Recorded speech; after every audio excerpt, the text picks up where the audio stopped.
Okay, so good morning, everybody. I think we're still in the time to say good morning. And my first question to you would be, why are you here? Why are so many of you here? You seem to be interested in anonymization. The future of anonymization in the age of emerging AI. What a great title for a small panel, you might think. And of course, we won't be able to deliver the complete, clear picture of that future today to you. You might have wondered already. But we will strive to tackle the relevant questions, or some of the very relevant questions from that topic, to induce thoughts, to foster the discussion with you, perhaps to provoke, critique, to animate, to raise claims or questions. So feel free to contribute to this following talk, and feel free to step in already before the official Q&A time in this slot. But first, let me welcome our guests and let me introduce me as a moderator. I'm Frederik Richter, lawyer by profession and founding director of Stiftung Datenschutz. That's the German Foundation for Data Protection, established in 2013 by the federal government. So it's a kind of state-funded NGO, you could say. We offer a neutral forum for debate, for public policy, for regulators, for practice, for businesses. So we try to link DPAs and enterprises. And today we link you with our experts. I introduce them just in alphabetical order. Gwendal Legrand is here. Dr. Legrand is Head of Activity for Enforcement Support at the European Data Protection Board. Before joining the EDPB, he worked at the French Data Protection Authority, CNIL, for many years in several positions. And Christian Reimsbach-Kunatzi joins us. He's information economist and policy analyst at the OECD Directorate for Science, Technology and Innovation, with nearly 20 years of expertise in examining the economic and social impact of the digital transformation. Sura Nas joins us from the Netherlands. She's senior privacy consultant at Privacy Company in The Hague, and she worked for almost 12 years at the Dutch Data Protection Authority and conducted a large number of data protection impact assessments on cloud services from big tech for the Dutch government. And I can welcome my dear colleague Kirsten Bock from Stiftung Datenschutz. Prior to joining our little organization 1 year ago, she had been enforcing the law for 2 decades at the DPA of the German federal state of Schleswig-Holstein. When you take a look at the program, you might miss Johnny Ryan from the Irish Council of Civil Liberties. And you can believe me, you can believe us, we miss him even that much. But unfortunately, he was not able to come to Brussels for private reasons, so we have to regret that he cannot join us, but I think we will have also enough expertise to touch our topic. And now let us start. Can you imagine AI without data? No, of course you can't. AI needs lots of data. Perhaps even mountains of data. We all think about those things called data mining. And now we have those AI systems and services on the market and in practice. And all they have to be trained with data. Does that data have to be personal? Can it also be anonymized data? And how to anonymize data properly, if anonymized data is enough. And then there are some basic questions about personalization and anonymity. And I would like to give those basic questions to our experts. So Gwendal, let us start. How do you see the current status of this instrument of anonymization? Is the legal situation clear? And what about the future, to have some broader scope? Thank you and good morning, everybody. It's a pleasure to be here in this super nice venue, by the way. I think if you want to understand anonymization, it's important to start with the basics, and the basics is go back to GDPR and look at the definition. So you have to look at the definition of personal data, the definition of anonymization and anonymous data, and There's also a new concept in GDPR, which is pseudonymization. So I'll just explain this very briefly, perhaps to kick off the discussion. So GDPR defines, as you know, personal data as any information relating to an identified or an identifiable natural person. And then you have more details in there, and it says an identifiable person is one who can be identified directly or indirectly, in particular by reference to an identifier such as a name, identification number, location data, online identifier, etc., etc., etc. So it's a definition that is very broad. And in light of the objectives of the EU data protection law, the notion of personal data also has to be construed so as to ensure that data subjects have an effective and complete protection of their privacy. And this is the way it's drafted in GDPR and interpreted by the court. Conversely, anonymous information is information that does not relate to an identified or identifiable natural person, or any information that is rendered anonymous such that the data subject itself is not or is no longer identifiable. Okay? In other words, information is anonymous when it does not relate to an identified person or identifiable person, either from the beginning or as the result of an anonymization processing operation. And then there's at least two important documents that you can refer to that were produced by the data protection authorities. This was before EDPB existed, at the time of Article 29 Working Party that some of you may remember. There's an opinion of 2007 on the notion of personal data. So if you look for WP29 personal data 2007, I think it's opinion 4 2007, you will find it. And there's an opinion of 2014 on anonymization techniques, which you can also refer to if you want more details. What's important in the definition is the breaking down of the different components that I touched upon before. So any information relating to an identified or identifiable natural person. And it's also important to understand what are the means likely reasonably to be used by the controller by another person to assess whether or not data are anonymous. So in understanding what relates to a person, you have three components that can be taken into account, which is whether or not the data relate to the person due to their content, to their purpose, or to their effect. And again, this is discussed in the opinion that I referred to before, but the content element is the information about that person. So for instance, a patient's medical record, a picture or video of a person, just to give some practical examples. The purpose element is the fact that the information is likely to be used with the purpose of evaluating or treating or influencing the status or behavior of the individual in a particular way. So it can be information that is gathered from one of your objects, from your car or things like that, and that is used for the purpose of, if it's data from my car, for instance, to assess the performance of the mechanic who has been working on the car. And the third element is the effect element, which is the fact that the processing of the data is likely to have an impact on an individual or reveal information about them. So for instance, location data of a group of taxis is likely to allow to deduce elements about when taxi drivers are taking breaks, just to give an example.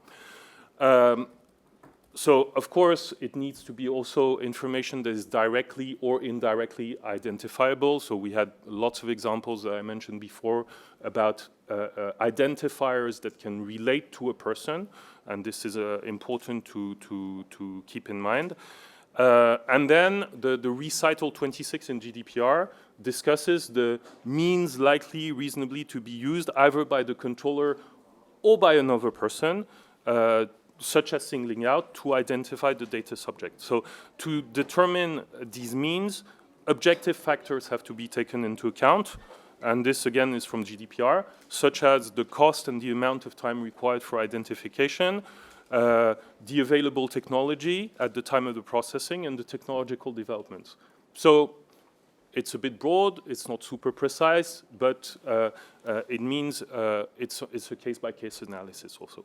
So objective factors, if you dive into a bit the definition of GDPR, I think it can include, for instance, the properties of the data itself, the context in which the data were released or processed, the additional information that would allow the identification of the person and that may be available, the costs and the amount of time that the person would need to obtain this additional information, and the available technology, and this is where perhaps AI will kick in the discussion, to ease the re-identification or the identification of the data, because if it's fully anonymous, you cannot re-identify. So I won't go into the details. You have, for the moment, no opinion of the DPB on anonymization, but we're working on it. It's on the work program. But you still have, as a starting point, this 2014 opinion of the Article 29 that refers to criteria for anonymization, and those 3 criteria that were presented in this opinion, which I won't detail, is singling out linkability and the possibility to do inferences. In a nutshell, and to make a long story short, if you cannot single out, you cannot make inferences, and you cannot link records, it's super likely that you have an anonymous data set. If one of these criteria is not met, then you need to think a bit more about your data set to think whether or not it's anonymous. The last thing I want to say in the introduction, and sorry to be a bit long, is GDPR introduces a new concept, which is pseudonymization. And not pseudonymous data. Huh? It's the process of pseudonymization, because at the end of the day, you have data that is less likely, at least directly, to reveal information about the data subject, but it's still personal data. And this is very clear in GDPR, so it still benefits from the protection offered by GDPR. So the data that has been undergoing a pseudonymization process is still personal data. And I will stop here. We have a broad definition of personal data. That's the starting point for the discussion, I think, today. We have some guidance on how to anonymize, and there's a lot of work that needs to be done on a case-by-case basis to understand if your data set is anonymous. I have some additional question concerning that GDPR text. What do you think, what was the reason in 2016 to adopt stipulations for pseudonymization and how to do it, but not talking of anonymization and how to do it for the GDPR legislators? The notion, the definitions of personal data and anonymous information in GDPR are very close to what you had in the directive. Pseudonymization was not mentioned. Okay, so there was a lot of discussions in various sectors where people were transforming the data in a way or another, and there was always expert discussions to decide whether or not, at the end of the day, you had anonymous data or not. The important point is when people were claiming sometimes erroneously that they had anonymous data, because if you have anonymous data, then you escape completely from GDPR and from the rights of persons and a lot of obligations for the data controllers and things like that. So there was, at the time, a lot of discussion on whether or not there would be limited obligations for pseudonymous or data that had been undergoing a pseudonymization process. And at the end, it was clarified that it's something that is encouraged because it's a good security safeguard, if you want to summarize it. So this is why it's mentioned in various places. But it's also super clear that it's personal data. Kirsten, how do you perceive the situation? Is the instrument of anonymization used in the way and to the extent you would wish it to be used? And do SMEs know what to do already? And who is in charge to advise? Is it associations like Bitkom, or is it NGOs like us, like others? Well, thank you for the question, and welcome for me too. I think in charge of giving some advice are the data protection authorities in this case, as the ones who are charged with the task to harmonize the interpretation of the GDPR. Well, anonymization as a notion is important, as Gwendolyn pointed out, to define the area of application of the GDPR. But otherwise, I believe maybe we may put too much focus on anonymization as a tool. It is a process which is, I think, very useful in order to reduce the risks to the rights and freedoms of persons. However, it is not the honeypot or the golden path outside, or to deal with future massive processing of personal data. I think pseudonymization is a much better and more practical way to treat data, because in the end, it is very hard, as Gwendolyn pointed out, to actually decide whether information is personal or not personal information. So organizations are well advised to treat data in cases of doubt as personal data. However, of course, there are areas where, weather data, where statistical data that are clearly anonymous data, but however, these data had to come to life, and on the basis of all these aggregated data are personal data in most of the cases.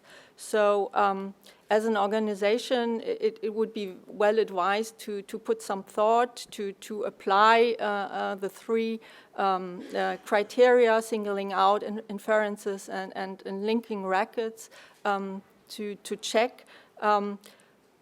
But it is hard, and for that, the foundation has put out some guidelines on how an organization, especially smaller organizations, can use anonymization as a tool.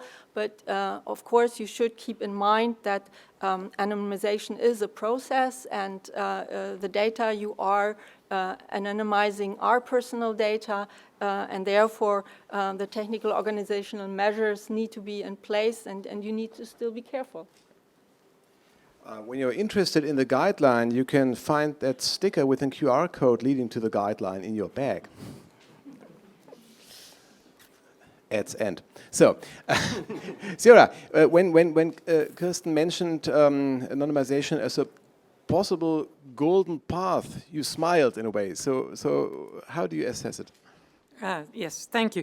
I fully agree with Kirsten there that there's too much focus on anonymization as a solution for all.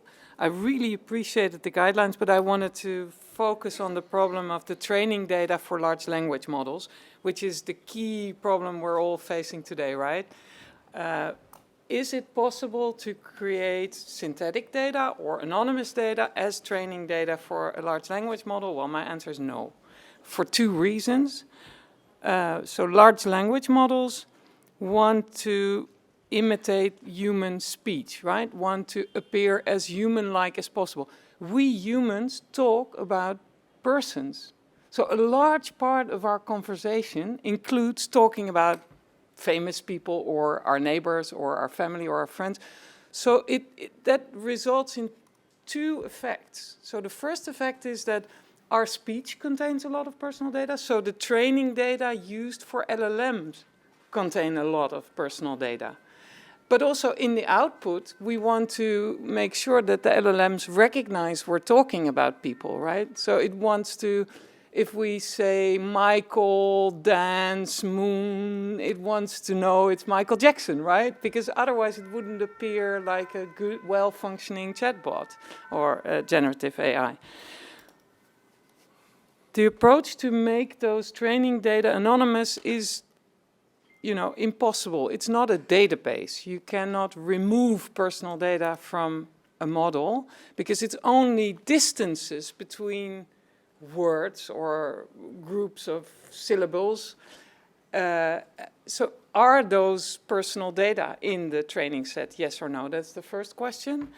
And then if you want to, we need more and more and more data to make our large language models better. I mean, hopefully, very optimistically, in 5 years from now, machine learning techniques will have improved to such an extent that we need less data to perfect the LLM. But I'm being told by the technologists in my company that it may also take 20 years, right? And by then, we will have had this competition between 2, maybe 3 companies that have the means and can afford the energy to create the biggest LLM with the most data sets.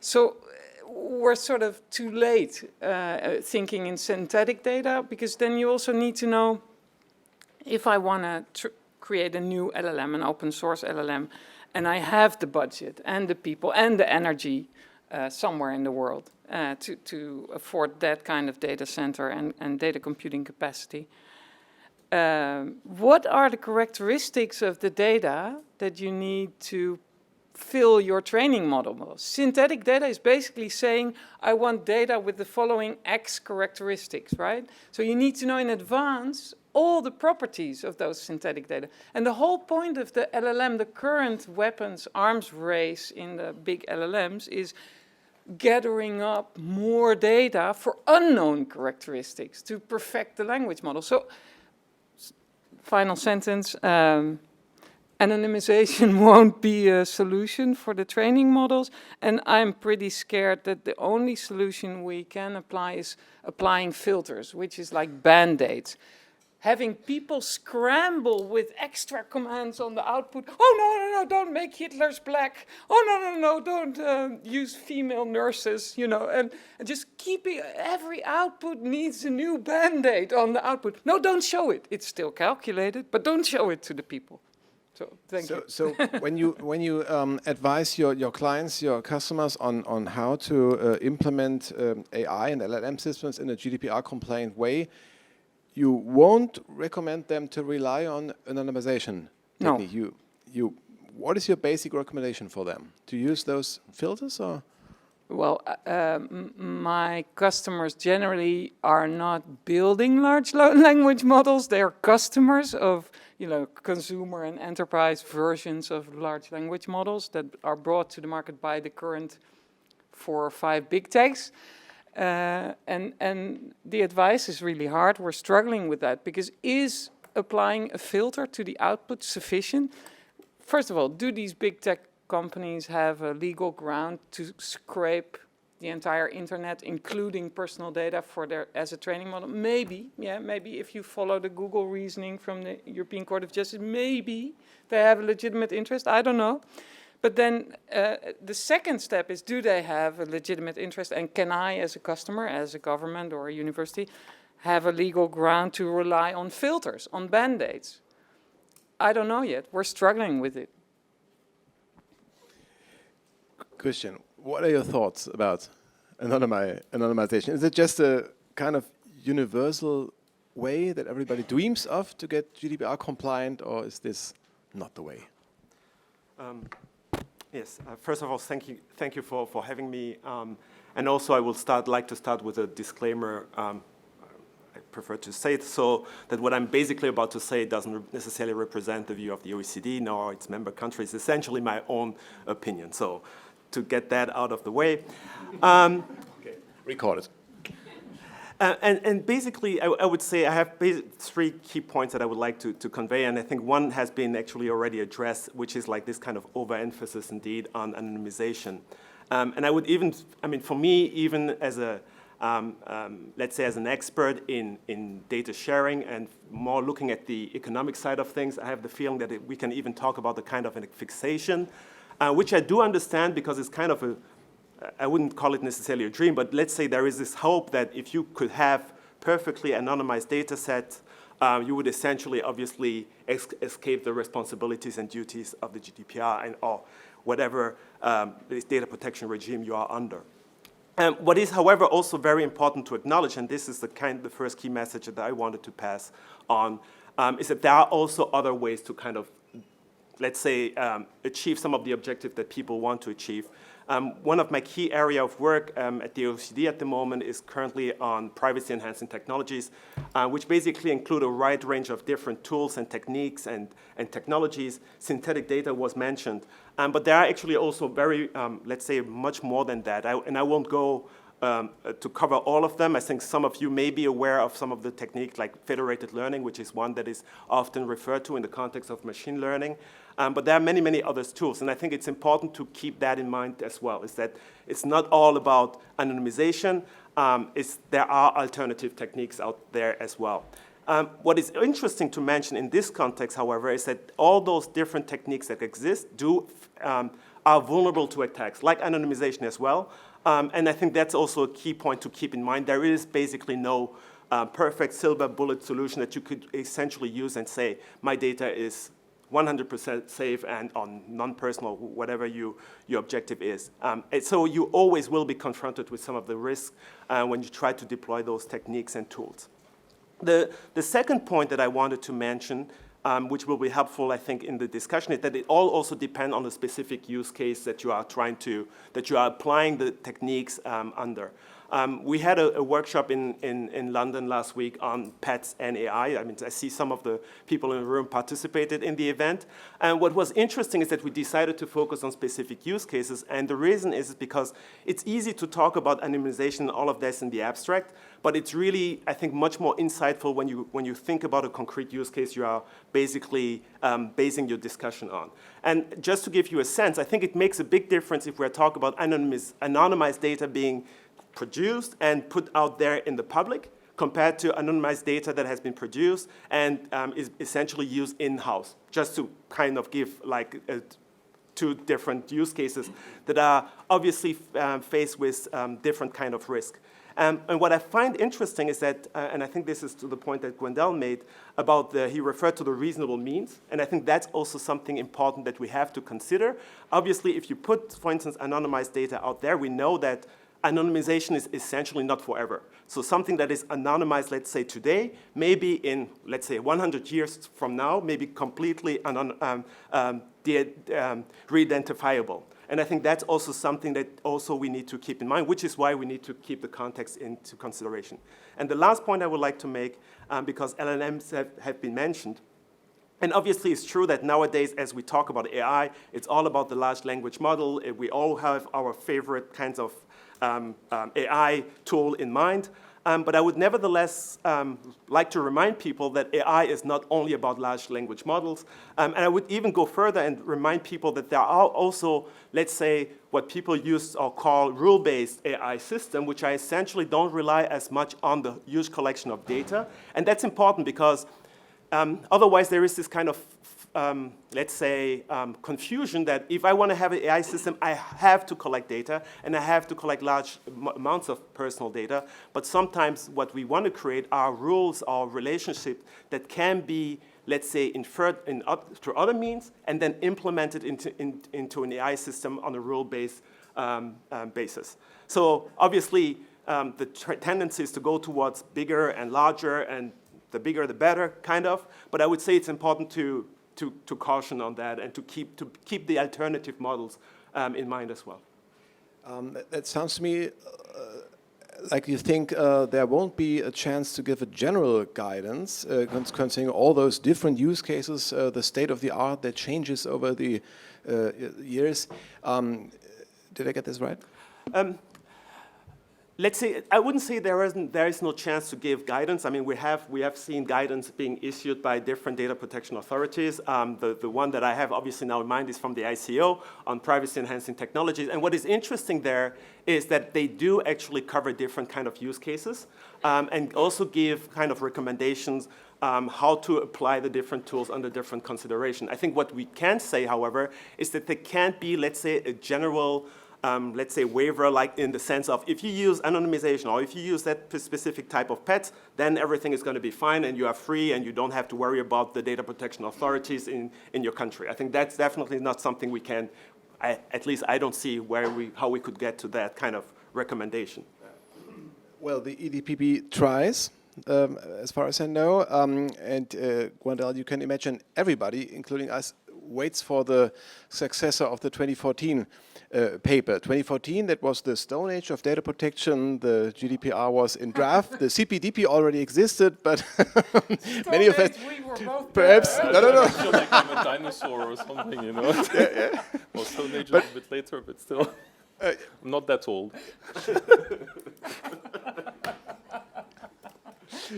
That famous paper was expected already last year, and then it was announced to come into the light of the world this year. But of course, perhaps it's hard to talk about the real date when it will be published. But what about the content? Do we have to expect a kind of evolution or a revolution? I'm not going to preempt the guidelines. They're coming. We're working on them. It's on the work program. There's a work stream on anonymization. There's another parallel one on pseudonymization that is going on at EDPB. So you have to expect some guidelines. But as we saw already today, is a complex question, so it's taking a bit of time.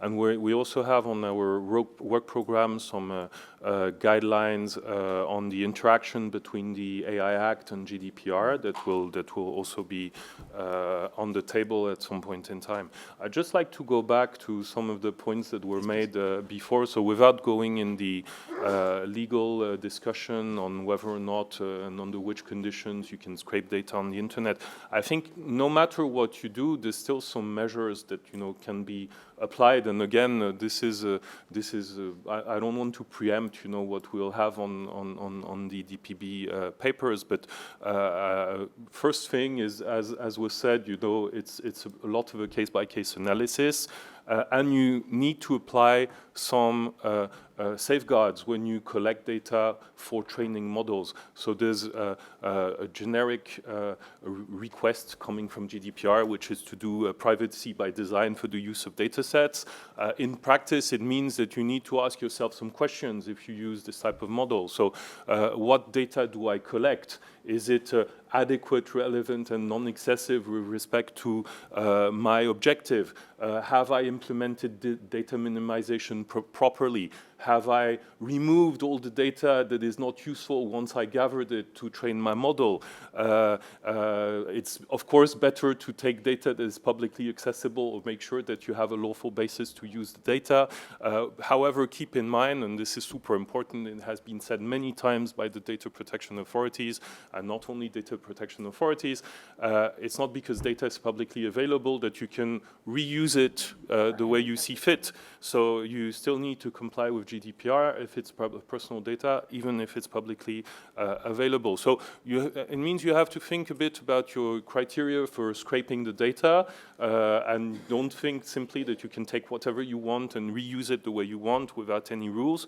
Clean up the data sets, because when you collect data, you have the data itself, you can have metadata, you can have comments. So really look at all the things that you have been collected, think whether or not it's relevant for your training, remove all the things that are not necessary.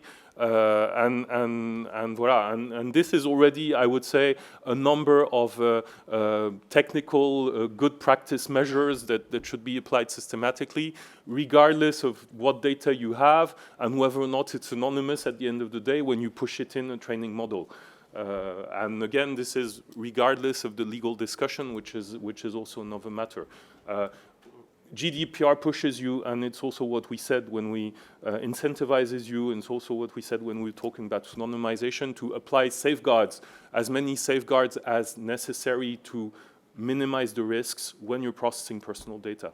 So I just gave a couple of examples. It's non-exhaustive, non-prescriptive, not preempting any guidelines of EDPB. For sure, we'll try to shed some light on this because we're aware it's a problem that many people are facing today. But it's also taking time to give the guidelines because people are analyzing this correctly, and we're working actively on it.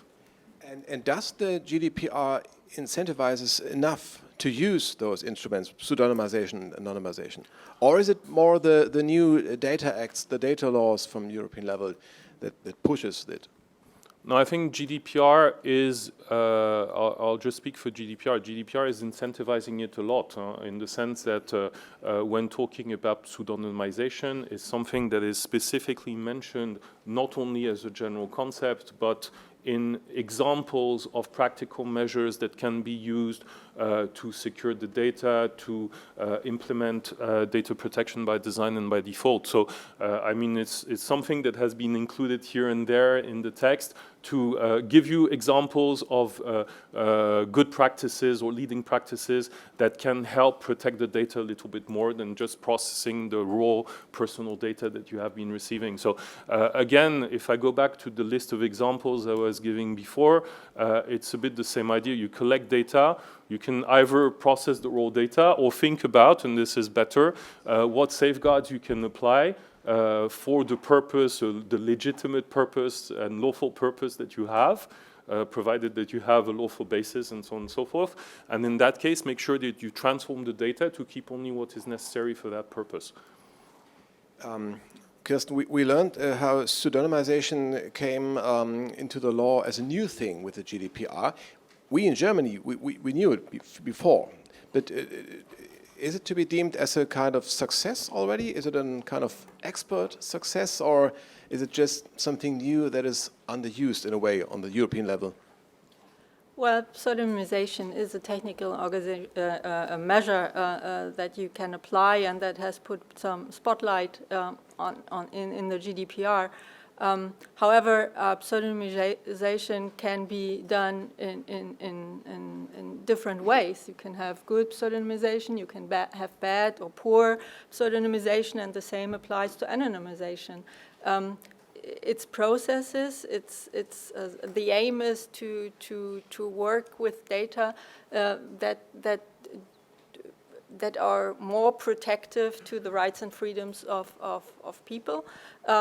I think that is the main focus of the GDPR, and that's good. So we have to look at the results also when you use pseudonymization, and the GDPR I think is clear in that respect as how to deal with data. But in the age of AI, we have the problem that we are a step beyond that, and that we have that AI needs the collection of huge amounts of data, and the companies, the organizations are not willing to apply the GDPR in the process of making use of these data. And of course, rule-based AI. Do they want to have personal data in their training sets? Or do they just fear the challenges of how to remove it? I think it would be very difficult to make the distinction and to collect according what Gwendol just has pointed out. You know, to collect and to process data according to the rules of the GDPR is not something that can be done in a jiff. It's something that you need to elaborate on. But it's much easier to just collect all the data and then use them and feed them into these large models. And rule-based AI systems may be a way to work forward, but of course, these are approaches that work for the good guys. I mean, we have always seen with the GDPR that you can achieve all the results you want and build business models on compliant use of personal data. But we've also seen that there are whole ecosystems built on illegitimate uses of data. And the question is how are we going to tackle the bad guys and protect the rights and the freedoms of people? Data protection is all about, you know, giving protection from the bad impacts of processing. It's not against processing, but you know, it should serve humanity. Sura, concerning the success or not success of pseudonymization, can it be appropriate safeguard at all in the context of LLMs, or is it just not sufficient in that area? in the specific context of LLMs used for generative AI, for chatbot type of tooling, no, it won't work either, anonymization or pseudonymization. Also, if you look at the input provided by people, right? So I talk to a chatbot and I ask specific questions. If the receiving company strips my IP address and my name and whatever, it still has the content of my input. That can be used to create a very specific profile of my age, my location, my interest. The same with federated learning. I'm not here to bash any particular company, but I was a bit afraid about the federated learning of the cohorts by Google to turn my own mobile device, if I had an Android device, which not, but turn your mobile device into your personal spy, and it's super privacy-friendly design, it's pets, but the end result is I'm still being targeted on my own surfing behavior, but now the profiling takes place on my own device, so that's another escape out of the GDPR realm, right? So no, neither anonymization nor pseudonymization will help on both sides, the collection and the processing of the inputs from the end users of the LLMs. So we have to seek for other solutions, or of course, realize that we're in a kind of a Google Glass moment here, historically speaking. We still have a chance to say no. Don't know how long that no will last, but for now I would urge everybody to exercise utmost caution before using those large language models for any work purposes, or even as a consumer. You just have no control over what happens with your input to the LLM, and you have no control over the training data. And as a company, as an enterprise or education user of these tools, you have to rely on filters, and the filters are company secret information. So yeah, for now it's not, I don't recommend the use. Christian, are there good pets and bad pets, or do we need to have AI PETs? My answer probably, obviously, will be it depends on the specific use case. So I think that key message you probably got. Yeah. But to maybe, if I may, go back to the initial point that was raised about pseudonymization, because there are a number of notes that I took that I think it's interesting for the discussion, and I will go back then to the question. One is one thing that I actually find interesting about the concept of pseudonymization is that it actually in the GDPR, because we are talking about that, is that it actually refers explicitly to the use of additional information, and it's interesting because essentially you could make the argument that it's true that it's always when you have the ability to link different data sets, and some of them may not be kind of personal originally, but when you start using them and combining them, then they kind of start revealing and also helping identify individuals. And I think that's an interesting notion, and that is within the definition of what pseudonymization means. And so the question is, to what extent can we actually control how different information that are also in the public can be combined? And I think there are limited abilities. We have to admit that there actually are limits also in our ability to combine or to prevent the combination of data. So there is essentially no, let's say, mechanism out there that would prevent users from taking data that is in the public and combining it in a way that is smart to identify people. And I think that's a risk that we always have to acknowledge and to take into account. That's the first point that I wanted to make. The second point is regarding the impact of GDPR. I think this was the question that you asked, I think, Wendell. One thing that I think it's also important to acknowledge, and we have seen this also in the context of our work on privacy-enhancing technology, is that in many instances, the use of those technologies are not necessarily motivated by privacy consideration, but also, for instance, by consideration for protecting intellectual property rights or trade secrets. And I think that's also important to acknowledge, because as we are thinking about how do we promote the use of those different techniques, including anonymization, I think it's interesting to note that some businesses may be interested in using those techniques in order to protect what they consider to be their assets, trade secrets, and the likes. And I think the discussion around, let's say, element and copyright issues that we have seen is probably also going to be making businesses become more and more interested in other let's say, techniques in order to protect their copyright and so on. And so that's, I think, is also something to acknowledge. But yes, we are focusing on privacy, but I think it's important to keep that context in mind. And the last point that I wanted to make, I mean, some of you may know, in case you don't, I'm revealing, I've been educated in Germany, I studied in Germany, so my kind of legal background when it comes to privacy is very much influenced, let's say, by the German tradition, and also this emphasis on the concept of informational self-determination.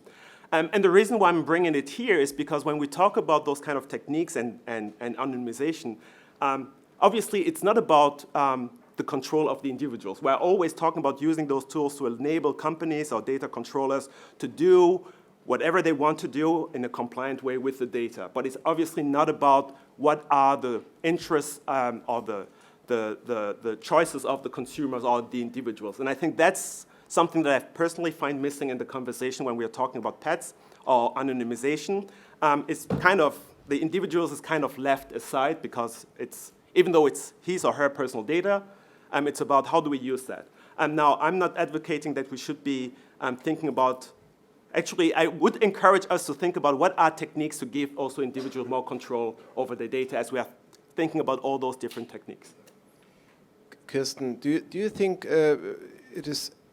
are able to get the individual in the process to decide some things via privacy cockpits or privacy information management services or anything like that, or is it just too complex for them to understand how to kind of self-protect their rights or to enforce their rights, even it's not their role to enforce their rights, perhaps? Well, I know about the importance of self-determination, but I think at this point it would give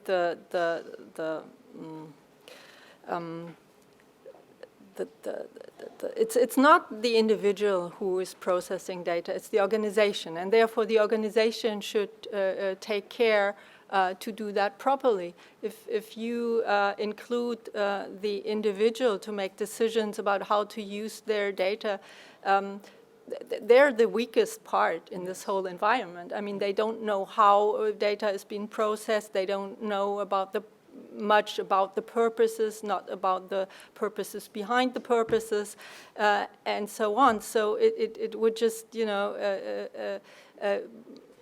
give somebody else all the work and the efforts to make your own decision and to give costs to somebody else. So that, I think, is not a way forward at all. Consent into what in the context of AI that's not just the right concept. But Christian, you said that the linkage of data is much more the problem in the future than the collection, as it was in the past. We focused a lot about collection of data. We passed that point. So now it's all about the connection of the linkability of data. And I very much regret that in the principles in Article 5, the focus is only on the purpose, which is the other side of unlinkability, in fact. And I would have much liked when the GDPR came into force, we actually had these discussions, that we put more focus on unlinkability of data, because then that would be a way forward, maybe even in the context of AI, to tackle the problems of how data is used, even with respect to the data subjects. So what about your opinion, yes, dear audience? There we have, I don't know if there's a mic, or otherwise I will just bring it to you. Are there any mics? So, I have to walk a little.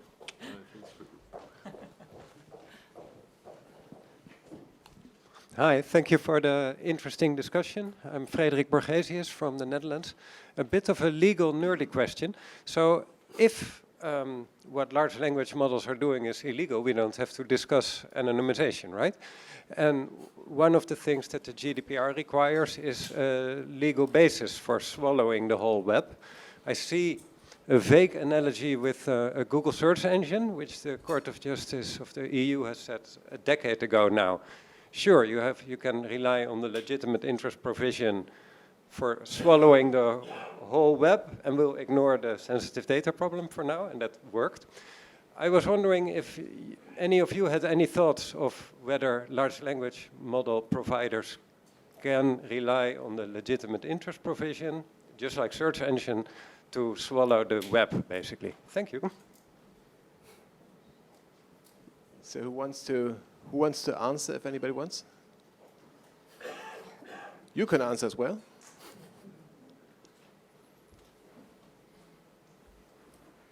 I already said so in the beginning, so I think they may try to rely on that. I'm not sure about the outcome. I don't know how you feel about it. I think everyone was looking at me, but I'm not going to respond to that question. So in GDPR, there's a list of possible legal bases that you can use. They're all on the same level, so it depends on the system that you are deploying, which is the appropriate legal basis that you can rely on. And if you invoke legitimate interest, don't forget the balancing test. So this is, I think, the important part and the only input that I will provide to this question. And perhaps also the reasonable expectation of the citizens may play a role in that. Do they expect that their personal data is included in those kind of intransparent training sets? No. Oh, sorry. Next one. Thank you really for this interesting panel. Carlo Rossi-Chauvenet from Italy, Data Valley. So my question is the fact, you mentioned briefly synthetic data, is the fact that in the AI Act is expressly mentioned synthetic data as an alternative to anonymization, means anything in terms of what are the differences between the anonymizations as we know and synthetic data? Is it a tool that a system, a technique that doing properly would resolve the problem, or not, or it's just a chimera and we cannot rely on that? I mean, I can start. I think the one thing that at least I do observe is the fact that synthetic data has become, I would say, among the different pets that are out there, it has become the new kind of hot thing, and everybody is kind of interested in that. And I could imagine that this is one of the reasons why it's kind of prominent in the legal text. And we have, you could make the argument that this is kind of similar to why we have seen pseudonymization in the GDPR. So there are kind of new techniques that are out there, and people are maybe hoping that it's going to be at least part of the solution, and that's why it's being promoted. Having said that, I think at least based on the work that we have done, it's clear that it cannot be used on its own. Often it has to be kind of combined with other techniques or tools and pets, one of them being, for instance, differential privacy. So what you will see is the use of synthetic data combined with differential privacy to make sure that whenever you kind of use the data to extract some insights, you can at least you have some safeguards being put in place to prevent privacy harm. So that's something that we see, and I think it's something important to keep in mind that often you need to combine those different techniques and tools in order to at least maximize the level of protection and at the same time utility of the data. Yeah, maybe harking back to your point that you have to look at the specific use case. My point is for the LLMs, you have to know all properties in advance to create the synthetic data, which beats the purpose of gathering ever more yet unknown data with unknown characteristics to improve the performance of the LLM. So maybe for specific use cases, yes, synthetic data can be extremely useful, but not, I think, currently for LLMs. Can I follow up? I think what is also important to keep indeed in mind is that the creation of synthetic data does involve the processing of data and personal data. I think that's important. Now, where it is useful is because you can essentially create that synthetic data set, and then you can start sharing it with others that don't have access to the underlying data. So in that sense, it is a promising and interesting tool, Yes. but you need to keep in mind that there are also vulnerabilities even there, and there are people that have done research. And what is interesting is you will see on the agenda in the conference, you will see there are a number of sessions that are focusing on that. So I would advise everyone that is interested in that in visiting some of those sessions.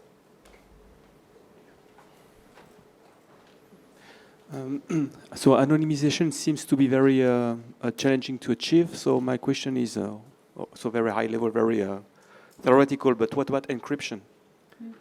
Because, I mean, you could also encrypt the data, destroy the key, or re-encrypt with the latest algorithm over time. So isn't that a way or a solution to address the challenge? But because I've been attending many panels in many congresses, and it's always been told to us, okay, guidelines will come soon, and also anonymization at the end of the day, you know, in front of the CNIL, or it's always questions. So, yeah, what about encryption? I mean, I can try give a first shot if I may. I mean, in my early intervention, I actually referred to pseudonymization and this idea of that you need additional information. And in that respect, you could make the argument that actually encrypted data is pseudonymized data because you actually need to have the key in order to open it. Now you raised the idea that you could actually kind of create the encrypt and then delete the key. But obviously, there's always this kind of risk that how do you guarantee that the keys have been really deleted, number one, and secondly, how useful is it to have encrypted data that can be decrypted? Now, you could make the argument that, yeah, we could basically encrypt the data, throw away the key, and then use homomorphic encryption processing tools on top of that. Yeah, I think we are now kind of hypothesizing, and it may be useful for certain use cases, and there again, I would say it depends on the use case. Encryption is also mentioned as a security measure in GDPR. When you have, and we mentioned the article on security, and I said before that pseudonymization was mentioned in the article on security, among others. Encryption is also there. So in general, GDPR forces you to apply the appropriate security measures to treat the risks that your personal data processing operation is facing. So you have to do an analysis to understand the risks, and on that basis, you have to apply the appropriate measures, among which encryption is a very common tool.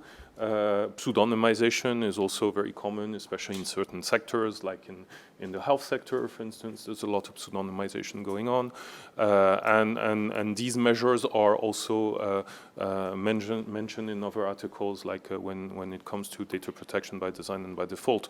So it's not the silver bullet, but you have a range of different techniques that can be used to protect your data appropriately. And of course, I think Christian made a good point, which is when you're applying these security measures, it's the question you obviously have is whether or not once you have post-process the data, whether or not it's still useful for you. So indeed, if you have a data set and you encrypt all the data set and throw the key and then you don't know what's in there, there's probably a limited use.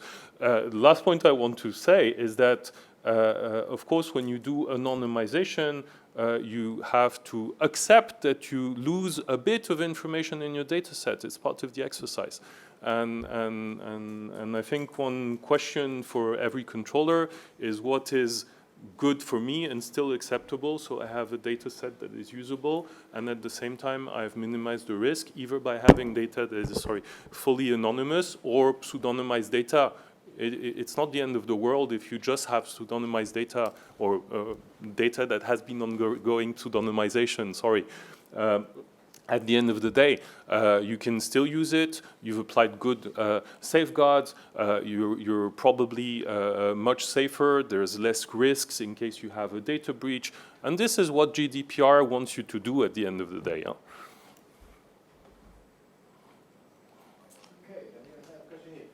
Hi, Katarzyna Panoptykon Foundation. I would like to go back to the legitimate interest consideration and the balancing test, I can see societal risks related to how the systems learn about humans and apply that knowledge. But from the personal data perspective, how would you describe the harm or the risk for individual of the training, not the output that includes personal data? That I think is easy for us to understand and also much easier to prevent. But is there something that we advocates of data protection when we talk to normal people? How could I explain to somebody who just, doesn't even know how the systems work? What's my harm in having my data involved in training? Do you want to? So first of all, you don't know what data about you are included in the training model. And if you want to exercise your rights, like ask for data subject access to such a large language model, what data about me did you process? There will, I've seen there are some forms now where you're supposed to be able to access your data subject rights, but that's the Band-Aid solution. Oh, you don't want us to provide any output with your name? Fine, we'll do it for now. But they cannot really tell you what data about you they have, because it's not a database. They have a model with distances to certain words and characteristics, so they can't really tell you what data about you they have, right? Because it depends on the prompt, what the output will be. So I think that's a given risk under the GDPR. If you cannot exercise your data subject rights, the impact per definition is high, because we've put such an emphasis on the ability to exercise your rights as an individual to have some control over your personal data. That's the beginning of an answer. It depends on the case also at hand, but the whole purpose of GDPR is to give you some control about who processes your personal data, for what reason, and you have to be informed. You have to know who is doing it, why they're doing it. You have rights when they're doing it. So it really depends. But I mean, the assessment of the risk for the individuals is related to the processing operation itself. So it depends what has been gathered for what purpose, and so on and so forth. And if I may just add quickly on top of that, because I would join you. I'm currently actually very much interested in the concept of machine unlearning. So the idea that you can actually kind of take away, delete, or however you want to frame it, the data that has been integrated into the model. And it's intellectually an interesting problem, and that is still being kind of researched. So basically also to support what the previous speaker said. Nice word. And maybe to add very briefly, I don't think that GDPR is only about agency of the individual, but it's also a lot about societal impact. And when we talk about AI, we talk about a large number of persons and replication of information. So we have to keep that in mind as well. My name is, do you hear me? Yeah. My name is Nena Dragicevic from Germany. I'm also a former employee of the Dutch Data Protection Authority. I'm also a former risk and compliance person for a company that made customized AI solutions for European clients. So why am I sharing this? I'm very well aware of the risk appetite of many European data protection authorities, but I've also seen how in practice AI is being built, different types of technologies for different type of use cases. And I find it very hard to work with anonymized data sets. The difficulty, both in the GDPR and the AI Act, there is this notion of avoiding bias in the output. So how can we ensure that AI is not resulting in negative impact for a person with a certain ethnicity, gender, liability, if we're not working with personal data and if we're not working with sensitive personal data? I would be very curious to hear your thoughts on that. Thank you. Yeah, I think you make an excellent point. And we've never worked together, but hello, Dutch DPA. But no, you make an excellent point, and an even more intriguing question is how to, so first of all, there's the large language model, which is being trained by one of the big tech companies, usually from the USA and possibly China, but and then you have an enterprise in Europe that wants to build its own tooling based on a trained LLM from the big tech in the USA. So you already have bias embedded in the training model and a filter applied by the big tech company from which you use the LLM in whatever way you use it. There's plenty of different ways to use it. And then you want to, for example, build your own HR training, your HR selection model, right? Where you have thousands of candidates, you work for an employment agency, a job agency and a temporary agency, and you want to select out of the 1,000 candidates, the 3 you can possibly maximally interview in person. And then you have to test whether your system, which you've built on this model, doesn't include the bias in excluding certain groups. Well, you have to use real data to test, or use real data to build a synthetic data set to test the bias on your system. I think the AI developed these sandboxes, regulatory sandboxes, as a concept to allow you to work with special categories of data and sensitive data, but there's still a huge gap between the AI Act and the GDPR when it comes to, for example, the use of sensitive data. So we're waiting anxiously for Gwendal and his colleagues, we as well, to tell us what we can and we can't do when we're actually doing work for the good of mankind by preventing bias and detecting biases. So I thank you for that question. Yeah, that's a Just to respond to that, Shura, so indeed, working with a pre-trained AI, imagine that it was trained with a target group from the US. Yes, of course. The famous prisoners target group. Certain things, people behave differently in the US than we would in Europe. Yes. So it might not be suitable for the context that we're in. Completely, yeah. Thank you. Maybe the only thing I would add on that, because it's an interesting problem that we are also thinking about, or I'm also thinking about, which is like the idea that, and we know in the area of large language model that there is this concept of foundational models, and then you have this kind of specialized models that are being combined to address specific needs.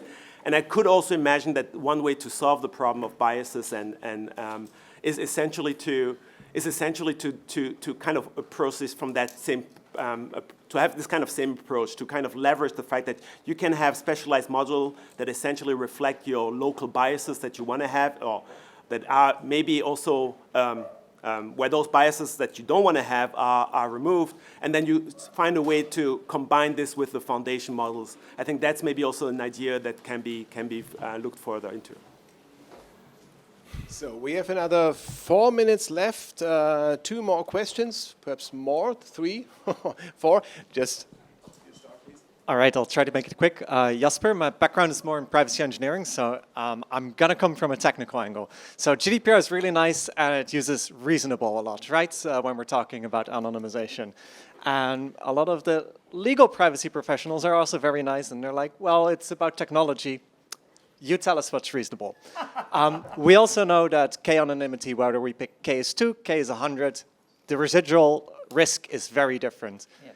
How do we, as technologists, proceed to pick a nice risk level for residual risk when there's very little official guidance out there?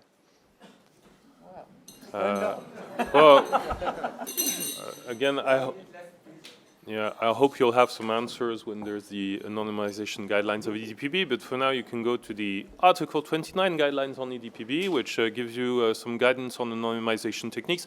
And the way it's been drafting there is there's different techniques that are discussed to present it. So you can use K-anonymization, you can use generalization, you can add noise, you can do this and this and that.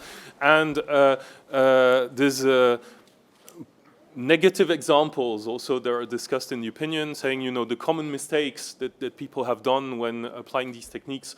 So it's good to learn from what people thought were very good ideas but have not been implemented in exactly the proper way. So my answer for now is look into these guidelines. This is what we have. There's also some guidance, so it's not going to be very technical, but coming from the court with a number of cases of the Court of Justice of the EU that already you know, have been discussing the notion of personal data anonymization. There's the Breyer case, there's Novak, there's the Scania case recently, there's things like that. So there's an IEB case. There's a couple of cases that discuss, you know, what is personal data, what is not, and gives you gives you examples of what was done and whether or not it should be considered personal data. So for now, this is what we have, and soon the DPB guidelines on anonymization will give more details.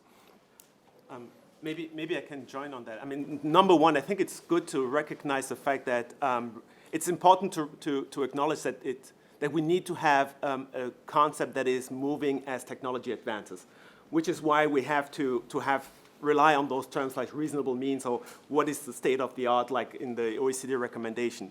Now, it doesn't necessarily help you as a practitioner. I agree to some extent.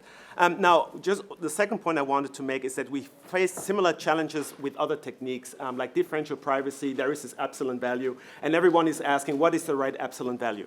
Now, the good news, hopefully for you and everybody in the room, is that this is the problem that we have acknowledged at the OECD, and that we are trying to tackle by focusing, as I said, on specific use cases, and actually to give also people a sense of what are good practices when it comes to specific use cases, so that at least we can have a good sense of, depending on the use case, what is the right epsilon or k value that you at least should consider. And where if you deviate from that, you have to justify and give reasons why did you apply a less stricter value. But I think there is no way I could imagine us giving like our data protection authority saying this is the k optimal value. No. Hi, Mateusz Szoturma, DG Connect of European Commission. I have actually a question regarding what you mentioned a few times. It might be a little bit legal, a little bit philosophical question, I would say. Because I think you, Kirsten, said that there is a good and bad anonymization. And I think you, Christian, said that something that is right now anonymized in the future might not be anonymous anymore. But if we look at this way, and considering, having in mind the definition of anonymization in the GDPR, this bad anonymization or anonymization that is not anonymous anymore would actually have never been anonymized.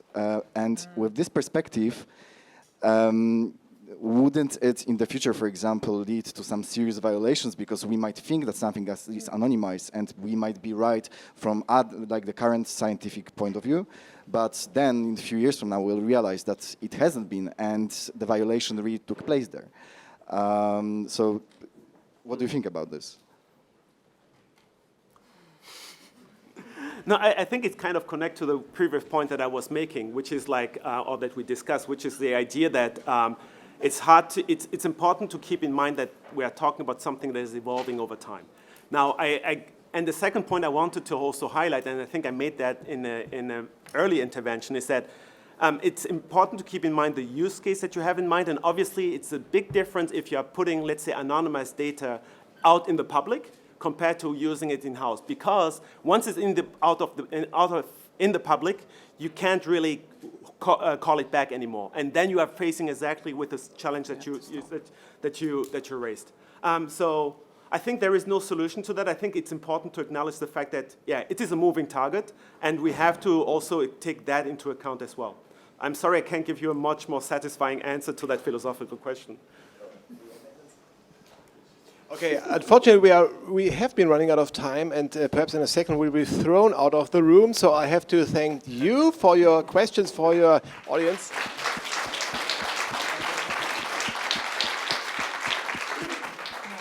And thank our panelists, Sierra, Kirsten, Christian, and Gwendal. Thank you very much. Have a nice day. Thank you, Fred. Thank you.